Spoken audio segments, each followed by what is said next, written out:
Hey guys, Rimjaner here, bringing you a replay on the map Antigua Shipyard, I believe.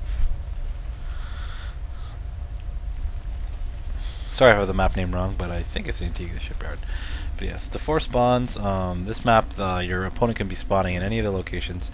You have the close spawn over here, the close expo over here, held by these 2 ramps. This ramp is pretty easily defended, and this ramp is a little bit bigger, but nothing too crazy, not too hard to defend, kind of like a Shikura's Plateau. I guess this is essentially like a Shikura's Plateau, just maybe the center not being as wide open, but I don't know, I do like this map. Your third is pretty close to you, a lot closer than Shikura's, so and you have these extra rocks to break down over here. I like this map in ZVZ too, as you can block this ramp with 2 queens, and the rush distances are pretty far. Alright, so this is going to be a ZVZ. I'm spawning as the red Zerg, and this is my opponent Otto as the blue Zerg in the top left.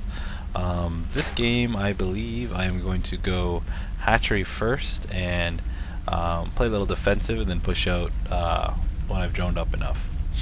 Alright, so I'm just going to keep my income tab up. As you see here, I think I started the game like maybe 30 seconds 10 seconds or 5 seconds late or something. I don't know. At the beginning I noticed that I wasn't moving right away. Sometimes, I don't know, I guess it's my fault. Sometimes I'm not paying attention. I have 2 monitors going, and I'm not paying attention to the game. I don't always start exactly when it starts. I had games where I started like 26 to 30 seconds late. It really sucks. I guess I should just pay more attention on that. But anyways, I think I did start a little bit late. That's why it's a couple seconds ahead of me on on his drones. Okay. So let's gonna see here what I've seen. Checked out his base. I saw him. I didn't see him put down that pool. That pool wasn't put down right away. If that pool is put down at 12, I have to put my hatchery down at 13, and then my pool at 14, just because because how the timing works. He'll have enough lings in your base to he can overrun you with lings essentially. If he does a 12 pool, you do a 14 hatchery. If he just comes straight at you with lings. But I guess you could take all your drones, but yes, let's put it that way. So yeah, I saw him put that down around 14. I saw my supply, it was 14 when he put that down. So I was free to do a 14-14 build, no problem. And he's gonna come right out with lings and then expand. He's gonna put a little pressure on me. Make sure you have your overlord spread out everywhere. So I did see those lings with that overlord there. And this overlord is going to come around here. You want to make a line of overlords all the way to your base. And I saw those lings coming, so I'm going to make 3 pairs of lings myself. And then I'm going to make my 2 queens at each hatchery. That's very crucial with this kind of build, where I'm going to go no gas for a little bit and drone up. Those 2 queens are very important. So yes, I'm going to bring those 2 queens. I'm not going to let this die. You can attack that as long as possible, but you cannot kill a spine crawler. I'm going to bring a few drones and these lings, and kind of just fend them off for a little bit, and just buy time for this spine crawler to pop up. I didn't see any more lings come from his base, so I know that he's not coming quite yet. So I'll put down some creep and bring my queens to the ramp. As this is all happening, I'm still droning up. As you can see, my hatchery is up before his, so I am ahead in the drone count, of course. Alright, so I'm going to throw down another spine crawler. You want about 2 or 3 if you're doing this build, just because you don't have much defense. And if he does come with banelings, you can at least, if he does come with banelings and kill your lings, you got some sort of defense to back you up. I'm going to put this evolution chamber right by the ramp, just to give less surface area for Zerglings to attack my queens if they do decide to Zergling all in. And we're going to see here, he's going to go with banelings and a quick lair right away. So make sure you do scout as much as possible. I am pretty terrible at scouting. I don't know, I always forget to sacrifice my overlords, but I always do my best to try to run lings in there and see what he's got. I am going to see this game, so I'm going to have to react accordingly. Oh, by the way, I saw him run those banelings in space, so that's why I transferred all these drones down here. And just because I had no lings at this point, I only had 4 queens. So he's gonna come in here with these banelings and see that there's nothing here. Oh man, So he's gonna have to just run these around, and I'm just gonna keep droning up as normal. My timing is a little bit off. I should have 40 drones by 6 minutes, so I'm a minute off here. I guess that's because my micro's been elsewhere. Come at me a little bit early with lings, and then I guess I'm moving around here trying to kill this Baneling. This is funny here. Drones have 40 health. Baneling's going to do 35 damage. This drone just tanked that Baneling right there. And he's going to mine again. And then I should transfer these drones back here. So as we see here, I have, let's see my harvester count. I am at 27 harvesters. So I guess we are pretty close to even. No, we are actually dead even. Let's see. Considering, I guess he only made 4 pairs of lings, so we are dead even. I can't imagine, there's no reason for us not to be. But, okay, so I'm going to throw down a few more spine crawlers, as I am going to go into just an eco mode and just start droning up for a little bit. Alright, I guess I didn't even know that two drones there. But by the 8-minute mark, I'm going to start, as I got to 44 drones, I'm going to start now pumping out an army, making roaches, and I'm going to build one spore crawler at each base. 4 queens and a spore crawler should be able to take care of any amount of spores that come. I believe 9 mutants. That could defend 9 mutants. So until he has any more than that, then you'll start after getting hydras and infestors and whatever. Alright though, so I'm going to, he I believe is going on too many tech routes. He's got mutas here. He's going to be coming with mutas. And I think in this game he also goes infestors. So it's a lot of different tech routes he's going.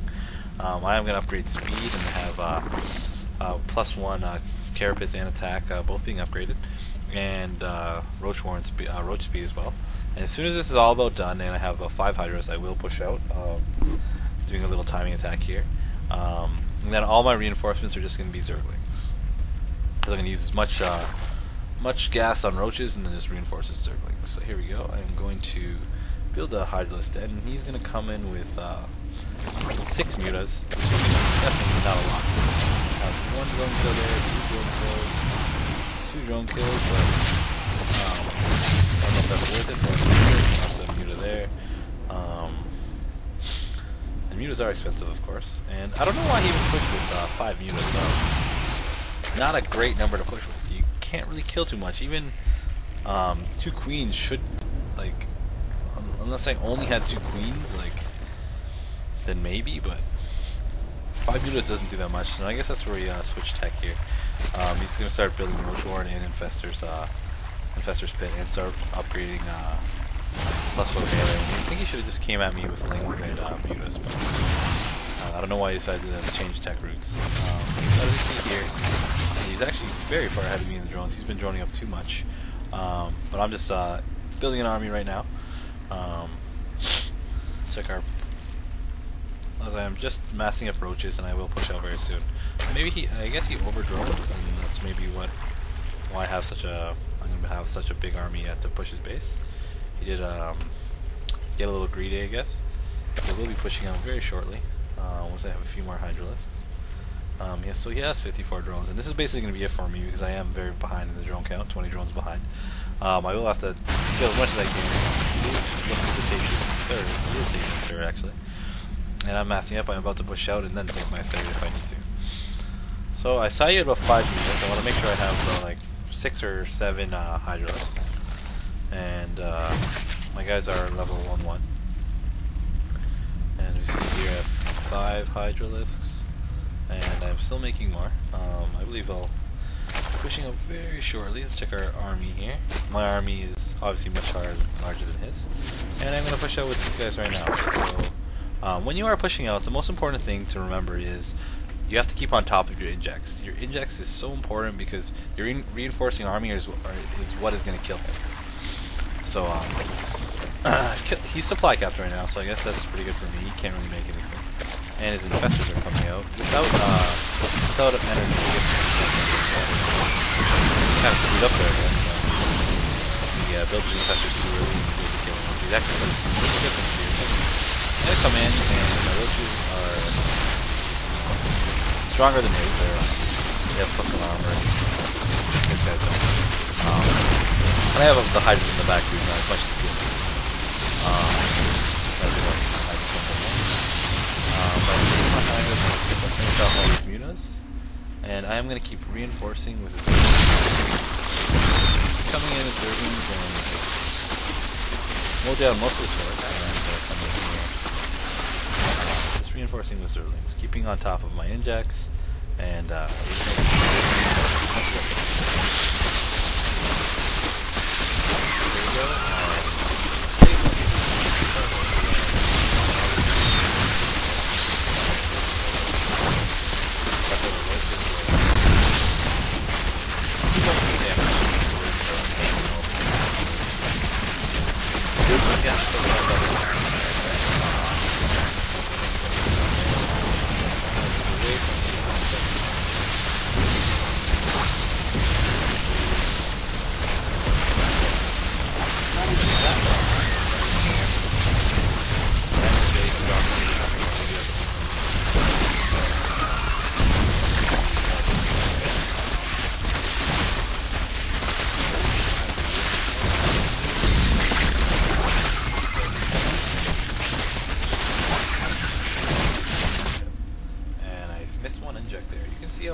how bad you're doing in injects by seeing how much energy your queen has. But yeah, so I guess I missed like 4 injects, which is pretty bad. But I don't know, I could have been using different queens at different times. So yes, so that is just another Zerg versus Zerg, and yeah, I guess I'll see you guys next time.